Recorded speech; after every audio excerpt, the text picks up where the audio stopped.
Ao longo das últimas décadas, o governo chinês construiu um sistema de vigilância de alta tecnologia com uma sofisticação aparentemente extraordinária. Software de reconhecimento facial, monitoramento da internet e câmeras de vídeos onipresentes dão a impressão de que o Partido Comunista Chinês, PCC, finalmente realizou o sonho de todo ditador, que é construir um estado de vigilância como o imaginado no livro 1984 de George Orwell.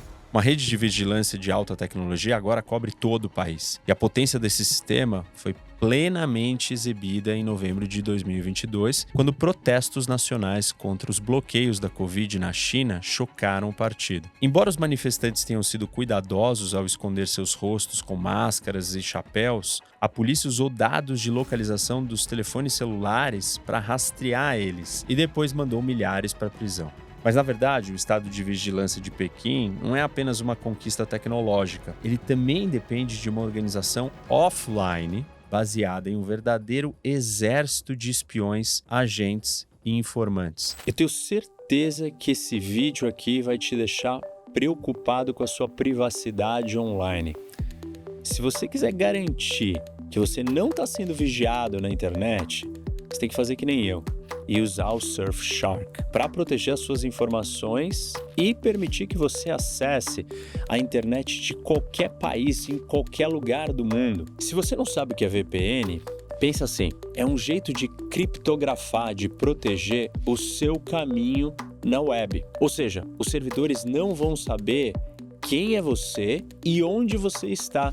E aí você tem as suas informações protegidas. Além de proteger as suas informações contra intrusos e rastreadores, eu disse que vocês vão poder usar a internet de qualquer lugar do mundo. O que significa isso? Imagina que você está num streaming e quer ver um filme. Os filmes que passam nos Estados Unidos são diferentes dos que passam no Brasil. Com a Surfshark, você vai conseguir acessar filmes americanos estando no Brasil e ninguém vai saber qual é a sua localização. Você também vai poder acessar sites que têm conteúdos diferentes dependendo do lugar que você está.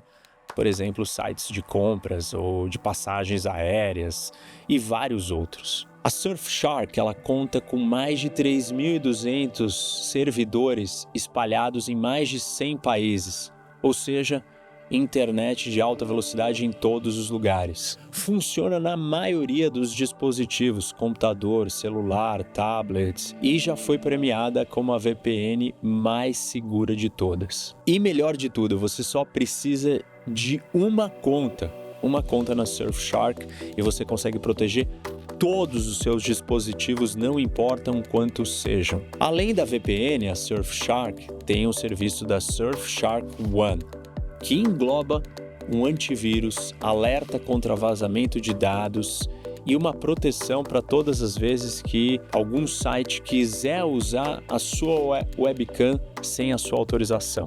E agora a melhor parte. Entra no link aqui na descrição e usa o cupom ROC, HOC, para você ganhar 4 meses grátis na sua assinatura da Surfshark.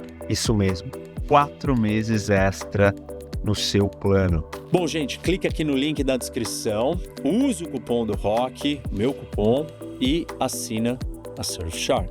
Ao longo das últimas 8 décadas, o Partido Comunista construiu uma vasta rede de milhões de informantes e espiões, cujo trabalho tem sido crítico para a sobrevivência do regime. São esses homens e mulheres, mais do que câmeras ou inteligência artificial, que permitiram a Pequim acabar com todo tipo de oposição no país. Sem uma rede desse tamanho, todo o famigerado sistema tecnológico simplesmente não funcionaria. Vamos entrar mais a fundo nessa questão e principalmente entender ela sob a luz das novas dificuldades que a China tem pela frente. O sistema de segurança estatal do Partido Comunista tem funcionado muito bem para o partido. No entanto, à medida que o país enfrenta dificuldades econômicas sem precedentes, esse aparato vai estar sujeito a novas pressões e tensões. Os governantes, eles podem achar mais difícil não apenas manter o seu domínio tecnológico, mas também contar com o envolvimento desses informantes civis que atuam como a força vital nesse regime de vigilância. A China possui 2 órgãos,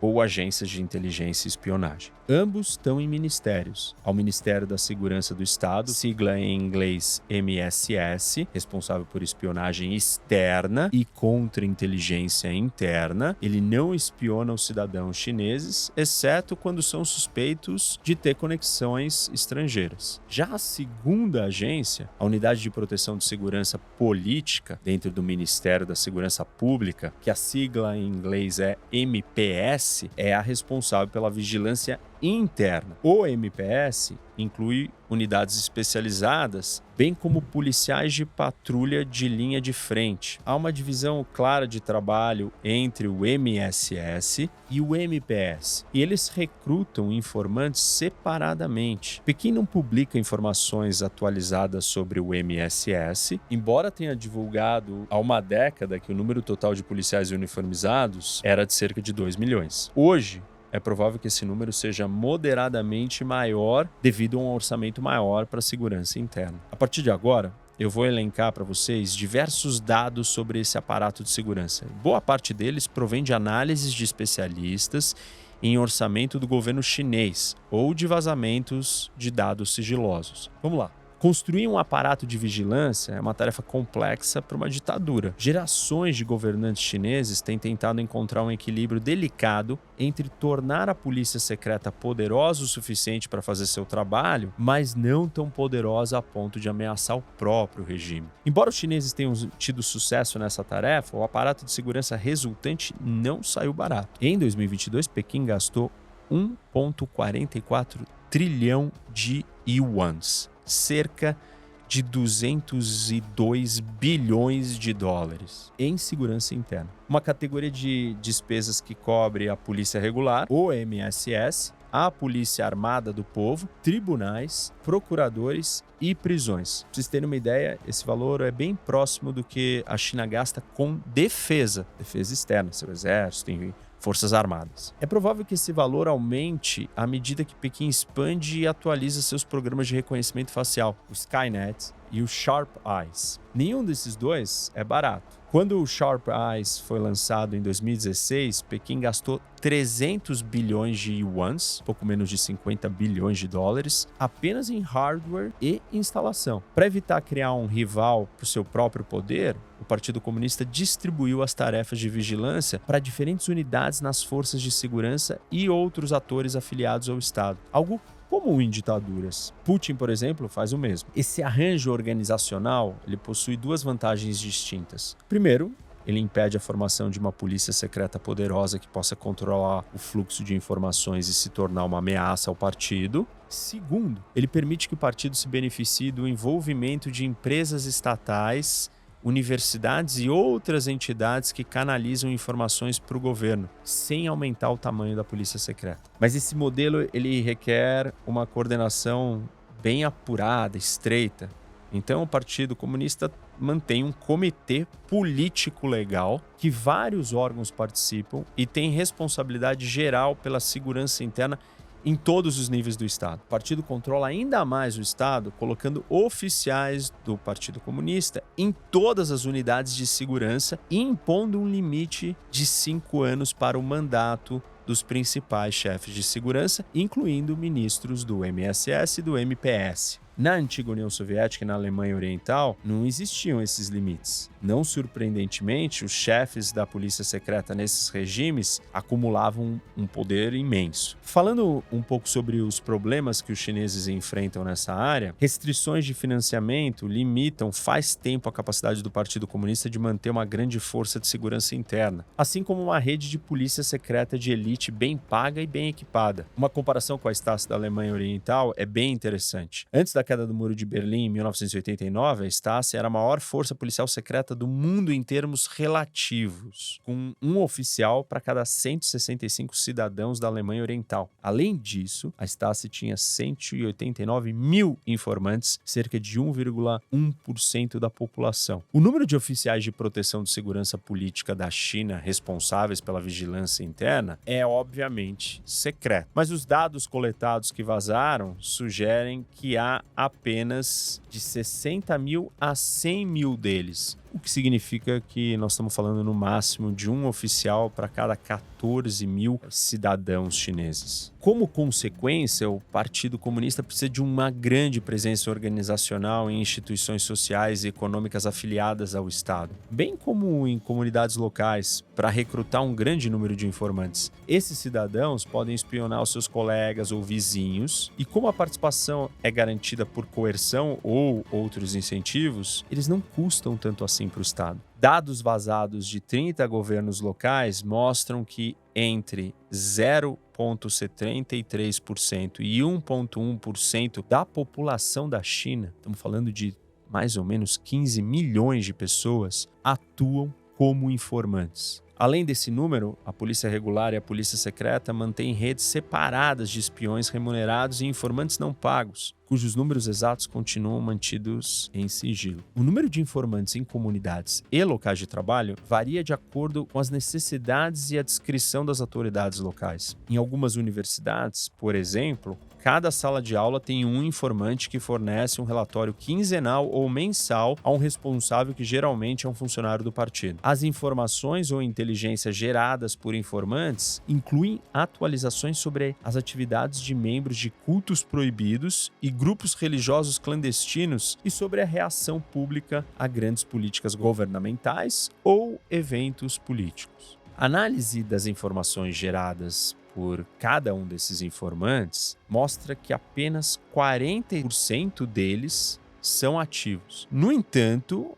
a consciência de que colegas de classe, colegas de trabalho ou seus vizinhos podem ser espiões, provavelmente impede que as pessoas comuns participem de atividades ou discursos que possam colocá-las em apuros. Os sistemas de vigilância chineses, estabelecidos muito antes do advento das tecnologias avançadas de vigilância, digitais, etc., começaram como sistemas muito dependentes de mão de obra e mesmo hoje em dia continuam assim. A tática mais usada, tanto no MSS quanto no MPS, continua sendo o que o partido chama de controlar posições do campo de batalha, o que na prática significa monitorar presencialmente locais públicos críticos, como aeroportos, estações ferroviárias e hotéis. E também monitorar instituições sociais, em particular universidades e monastérios budistas tibetanos, sempre procurando por atividades que representem ameaças à segurança pública e, óbvio, do partido.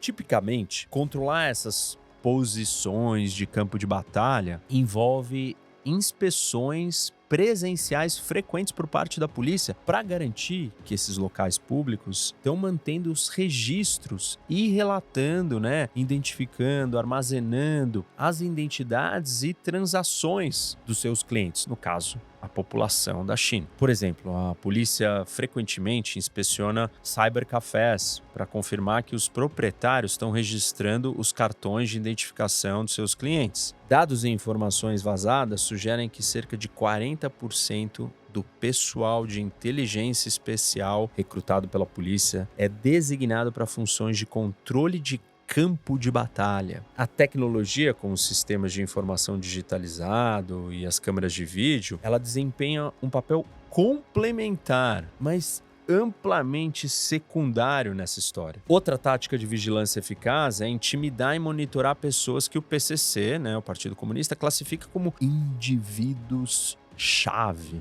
Esses são membros de cultos e grupos religiosos proibidos, manifestantes, pessoas com doenças mentais e até usuários de drogas. A polícia conduz operações de bater a porta para verificar a localização física dessas pessoas, intimidá-los e adverti-los contra a participação em atividades indesejáveis ao regime. Outro método é formar uma equipe de 5 pessoas, geralmente um policial de patrulha, um oficial do comitê do bairro, um representante do empregador do indivíduo-alvo, um membro da família do alvo e um informante que tenha proximidade física ao alvo. Tudo isso para manter o olhar atento sobre potenciais causadores de problemas, especialmente opositores que podem organizar protestos ou viajar para Pequim para constranger as autoridades locais. Apesar de todas as sofisticadas e famosas tecnologias tecnologias de monitoramento são as capacidades organizacionais do Partido Comunista que permitem que a sua vigilância funcione com uma potência inigualável. Isso é importante